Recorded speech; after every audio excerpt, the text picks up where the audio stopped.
తిరుపతిలో ఉన్న ప్రతి ఇన్ఫ్లుయెన్సర్ కి నేను మళ్ళీ చెప్తున్నాను, లైఫ్ లాంగ్ ఎవరికైనా రుణపడిపోవాలంటే అమ్మ నాన్న ఫ్యామిలీ తర్వాత వీళ్ళకే. ఎందుకంటే సీరియస్లీ జీరో పేమెంట్.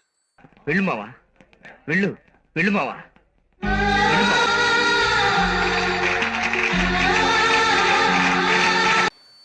నిజంగానే అందరూ 2.5 hours నవ్వుకున్నారని అనుకుంటున్నారా? సినిమాకి 2 సార్లు వచ్చాడు, 2 సార్లు ట్రూట్ సినిమా అయ్యి ఆడియన్స్ వెళ్ళిపోయిన తర్వాత మేము వెళ్ళేంత వరకు పోలా. ఎందుకు? లైఫ్ లో నాకు తెలుసు బ్రో, అమ్మా నాన్నకి తప్ప ఎవ్వరు కూడా అడిక్ట్ అవ్వకూడదు. ఫ్రాంక్ గా చెప్తున్నా, వైఫ్ కైనా అడిక్ట్ అవ్వద్దండి నేను చెప్తాను. ఎందుకంటే అమ్మ నాన్నే మనల్ని జీరోలో, మన మీద బట్టలు లేకున్నా కూడా, మన మీద ₹1 లేకపోయినా కూడా అమ్మ నాన్నే మనం చూడగలుగుతారు. ప్రపంచంలో వాళ్ళు తప్ప మనల్ని ఎవ్వరు చూడలేరు, చూడరు కూడా. ఎవ్వరికి అడిక్ట్ కూడా అవ్వద్దండి. అమ్మ నాన్న తర్వాతే ఎవరైనా. ఎంత ఫేస్ లో స్మైల్ ఉందో దానికన్నా 1% ఎక్కువే చూపిస్తారు, తగ్గించండి. సో మీ నాన్న లవ్ని ఇప్పటి వరకు ఎంత మందికి చెప్పావు డైలాగ్?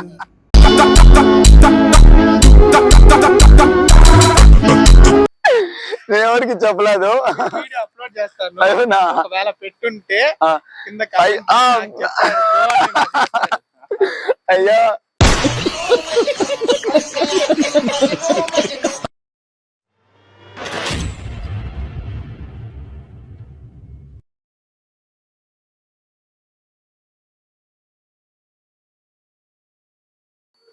సో November 9th అంటే నిన్న జరిగింది అనమాట ఫిలిం. అవును, థియేటర్ లో రిలీజ్ అయింది. అవును. So almost 50 members to 60 members local ఇన్ఫ్లుయెన్సర్ల దగ్గర అందరినీ వెళ్ళి కలిశారు. అవును. ప్రతి ఒక్కరు ఫ్రెండ్లీగానో వాళ్ళకి సంబంధించిన బేసిక్ పేమెంట్ తీసుకోనో చేస్తున్నారు. ఫ్రెండ్లీగానే ఎక్కువ మంది చేస్తుండొచ్చు. లేదు, ఐ ప్రౌడ్లీ సే తిరుపతిలో ఉన్న ప్రతి ఇన్ఫ్లుయెన్సర్ కి నేను మళ్ళీ చెప్తున్నాను, లైఫ్ లాంగ్ ఎవరికైనా రుణపడిపోవాలంటే అమ్మ నాన్న ఫ్యామిలీ తర్వాత వీళ్ళకే. ఎందుకంటే సీరియస్లీ జీరో పేమెంట్. వెళ్ళు మావా, వెళ్ళు వెళ్ళు మావా.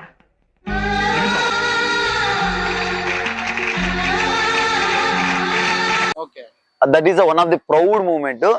జీరో పేమెంట్ తీసుకొని నా దగ్గర ఇంతవరకు ₹1 ఆశించకుండా ఈ తిరుపతిలోని ఇన్ఫ్లుయెన్సర్లు నాకు సపోర్ట్ చేశారు. వాళ్ళకి రెస్పెక్ట్, అసలు వాళ్ళకి ఎంత థ్యాంక్స్ చెప్పినా లైఫ్ లాంగ్ సరిపోదు.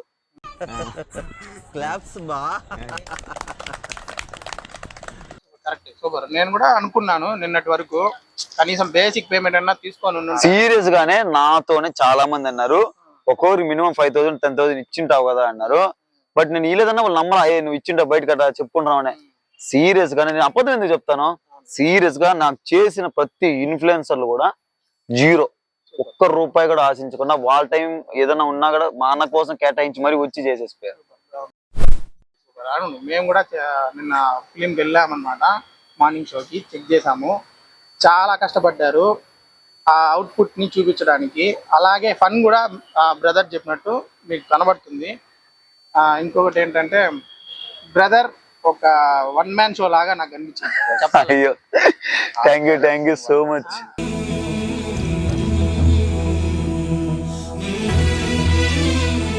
ఉన్నారు అందరు, మిగతా వాళ్ళు కూడా ఉన్నారు, కానీ మీది నాకు వన్ మ్యాన్ షో లాగే కనిపించింది. అంటే ఆ ఫిలిం డౌన్ అయినట్టే అనిపించింది. Love you bro, love you so much bro. మీరు ఇంకా ఇలాంటి ప్రాజెక్ట్స్ మళ్ళీ చేయాలి, ఇంకా బాగా ఎదగాలని అనుకుంటాం. Thank you so much bro, thank you so much bro.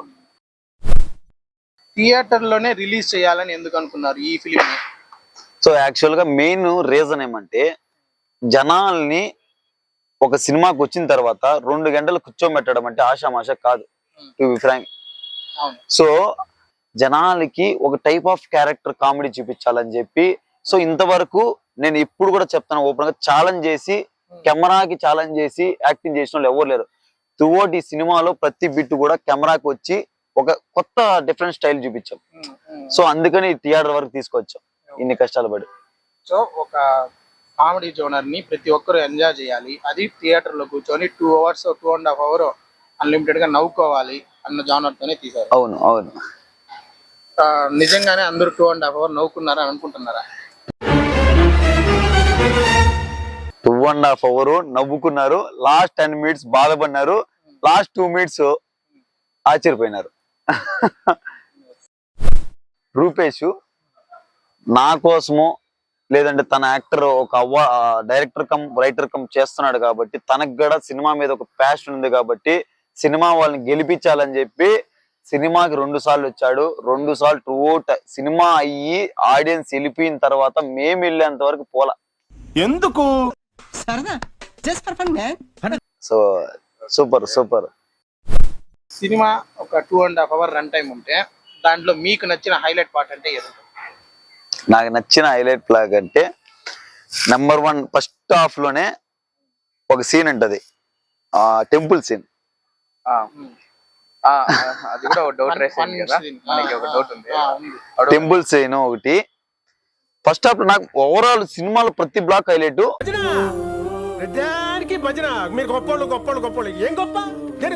దాంట్లో హైలైట్ లో ఒకటి చెప్తాను, అదే టెంపుల్ ఇంట్లో సీన్లు చాలా చాలా హిల్లర్స్ గా ఉంటాయి, చాలా అంటే బాగుంటాయి, ఇంకా ఎక్కువ ఫన్ జనరేట్ చేసే సీన్లు అవి.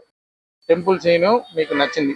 చాలా ఫస్ట్ హాఫ్ లో చాలా నచ్చిన scene temple scene. Second half లో ఫైట్ సీన్, క్లైమాక్స్ సీన్, ప్రతి బ్లాక్ హైలైట్ లో. ఈ 3 బ్లాక్ కి జనాలు చాలా ఇంప్రెస్ ఎక్కువైపోతారు. అలాగే ఇంకొక క్వశ్చన్ ఏంటంటే, ఇంతకు ముందు మీరు చాలా సాంగ్స్ తీశారు, చాలా షార్ట్ ఫిల్మ్స్ తీసున్నారు. సో దాంట్లో కన్నా దీంట్లో కొంచెం ఎక్కువ స్ట్రగుల్ అయ్యి ఉంటారు. అయ్యో ఆ స్ట్రగుల్ పార్ట్ ఏంటో మేము తెలుసుకోవచ్చా? తెలుసుకోవచ్చు. సార్ ఆ స్ట్రగుల్ పార్ట్ ఏంటో మీరే చెప్పాలి. మీకు ఒక కామన్ మ్యాన్ గా రూపేష్ నీకు తెలుసు, ఒక కామన్ మ్యాన్ సినిమా చేసి థియేటర్ వరకు తీసుకొని రావాలంటే చాలా ఉంటాయి. మనం 2 గంటలు వచ్చి సినిమా చూస్తున్నామంటే దానికి వెనకాల ఎన్నో ఉంటాయి, ఎన్నో కష్టాలు ఉంటాయి.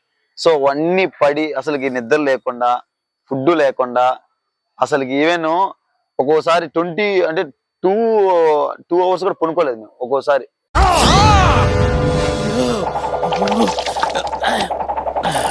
అంటే నేను ప్యారలల్ గా ఏం చేశానంటే, నాది ఇంకో మిస్టేక్ ఏమంటే, నేను ప్యారలల్ గా 4-5 ఫిలిమ్స్ ఒప్పుకున్నా.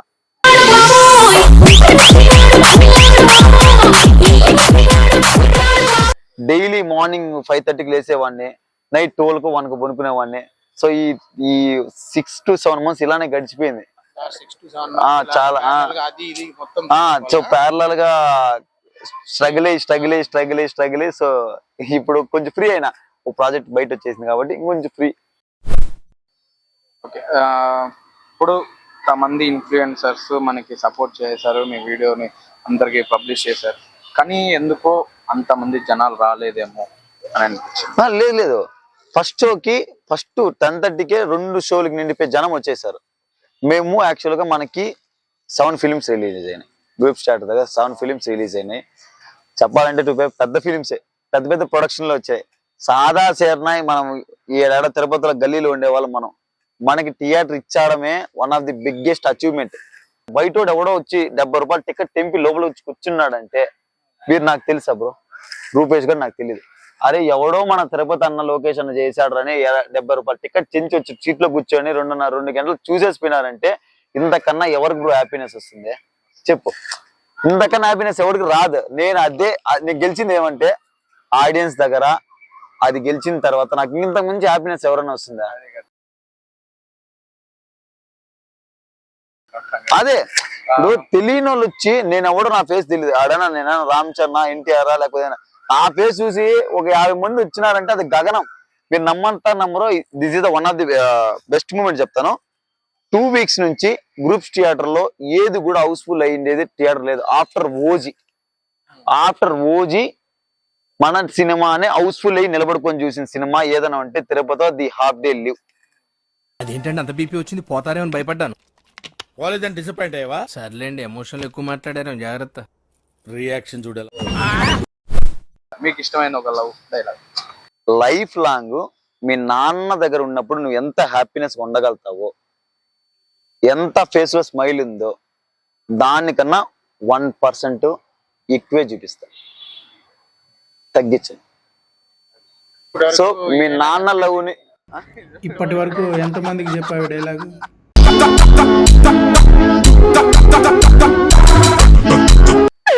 నేను ఎవరికి చెప్పలేదు. వీడియో అప్లోడ్ చేస్తాను. అవునా? ఒకవేళ పెట్టుంటే ఆ, కింద comment ఆ, నాకు చెప్తాను. bro అని నాకు చెప్తాను. అయ్యా ఎవరైనా కావాలనేది పెట్టద్దండి బా, నేనైతే ఎవరికి చెప్పలా.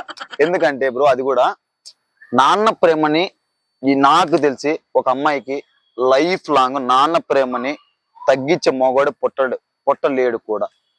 ఇవి ఫ్రాంక్ గా Equal చెప్తాను, గా ఇచ్చే మొగోడు పుట్టడు. నిజం చెప్తాను. లైఫ్ లాంగ్ ఇచ్చే మొగోడు పుట్టలేడు కూడా. వాళ్ళకన్నా 0.01% మనం ఇచ్చామంటే ఇంక వాళ్ళకన్నా అంతకన్నా మూగుడు ఇంకా ఎవరు రారు. So first of all bro మీ శివ బ్రోకి చాలా చాలా థ్యాంక్స్. సో తిరుపతిలో ఒక ప్యాషనెట్ వర్కర్స్, ఒక మంచి యాక్టర్స్ ఉన్నారని చెప్పి బ్రో మేము మీకు సపోర్ట్ చేస్తాం, మా వంతు ఎంత సపోర్ట్ చేస్తామని చెప్పి ఈరోజు పిలిచి మాకు మంచిగా దాన్ని ఏమంటారు వెల్కమ్ చేసి ఇక్కడ వరకు తీసుకొచ్చారు. Thank you so much bro. Me support ఇలానే ఉండాలి. రూపేష్ సినిమా రిలీజ్ కాకుండా నుంచి సపోర్ట్ చేసుకుంటూనే వస్తున్నాడు. రూపేష్ థ్యాంక్స్ చెప్పకూడదు, సో మన పర్సనే కాబట్టి. సో మీ ఇద్దరికి చాలా చాలా థ్యాంక్స్. ఇంకోటి ఏమంటే సో తిరుపతిలో ఉన్న ప్రతి ఇన్ఫ్లుయెన్సర్ కూడా చాలా చాలా థ్యాంక్స్. సో మీ మీద ఎవరైనా నెగిటివిటీ పోర్ట్రేట్ చేస్తారంటే ఏం పట్టించుకోద్దండి. మీ గురించి తెలిసిన వాళ్ళకే తెలుస్తుంది వాట్ ఈస్ వాట్ అని. సో నాకు కూడా ఈరోజు సినిమా నిలబడింది, 10 మందికి హాఫ్ డైలీ తెలిసిందంటే one of the main reason Rupesh ఎలానో, శివాపురం ఎలానో, మన సుమంత్పురం ఎలానో, మీ ఇన్ఫ్లుయెన్సర్ కూడా అలానే. సో మీరందరూ ఉన్న దాని వల్ల సినిమా నిలబడింది. సో ఆడియన్స్ ఇంత మంచి రెస్పాన్స్ ఇచ్చారు. సో ఖచ్చితంగా ఎవ్వరు కూడా లెర్నింగ్ అనేది ఇంపార్టెంట్. మేమందరూ లెర్నర్సే. సో లెర్నర్స్ ఎప్పుడు కూడా వన్ డే గట్టిగా కొడతాం, మేము నేర్చుకునే వాళ్ళమే. సో బలంగా ఒక రోజు అయితే కొట్టగలుగుతాం. సో ఆ వన్ డే అనేది వస్తుంది. సో ఆ రోజు ప్రౌడ్ గా ఫీల్ అవుతాం. మీకు కూడా మాటిస్తాను బ్రో, వన్ డే ఖచ్చితంగా గట్టిగా కొడతా. నేను మీకు మాటిస్తున్నాను, మీకు మంచి స్టోరీ చెప్తా. అయ్యో థ్యాంక్ యూ సో మచ్. కొట్టాలనేసి ఆయన స్టోరీతో ఈయన సపరేట్ గా కూడా కొట్టాలని మేము కూడా అనుకుంటున్నాం. ఖచ్చితంగా